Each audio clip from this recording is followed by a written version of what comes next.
అమ్మ ఇప్పుడు కొంతమంది పెళ్ళైన మొదటి సంవత్సరంలో వ్రతం మిస్ అయింది అనుకోని కారణాల వల్ల అంటే, తర్వాత 3 ఏళ్ల వరకో లేదంటే 5 ఏళ్ల వరకో ఆ వ్రతం చేయటానికి వీలుండదు, చేయకూడదు అంటారు.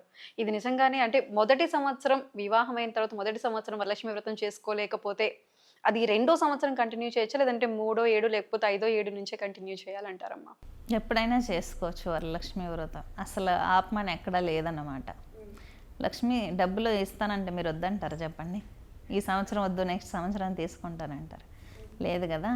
అలాగే వరలక్ష్మీదేవి ఆశీస్సులు కావాలని ప్రతి ఒక్క స్త్రీ డిజైర్తో ఎదురు చూస్తుందన్నమాట. మనకు ₹1,00,00,000 ఈ సంవత్సరం ఇస్తానంటే వద్దంటామా? అనం కదా. కాబట్టి ఏంటంటే అమ్మవారి పూజ అనేది ఇప్పుడు వీక్లో చాలామంది లేడీస్కి పీరియడ్స్ ప్రాబ్లమ్స్ ఉంటాయి.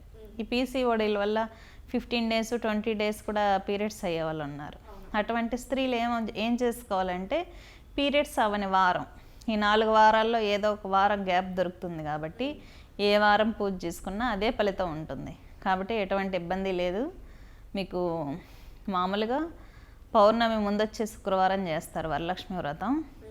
ఇంకా టైంలో లేడీస్ చేసుకోలేకపోతే వేరే శుక్రవారాలు చేసుకుంటే సరిపోతుంది. లేదు హెల్త్ ప్రాబ్లమ్స్ ఉండి మిస్ అయినా నెక్స్ట్ ఇయర్ కంటిన్యూ చేసుకోవచ్చు. ఎటువంటి ఇబ్బంది లేదు.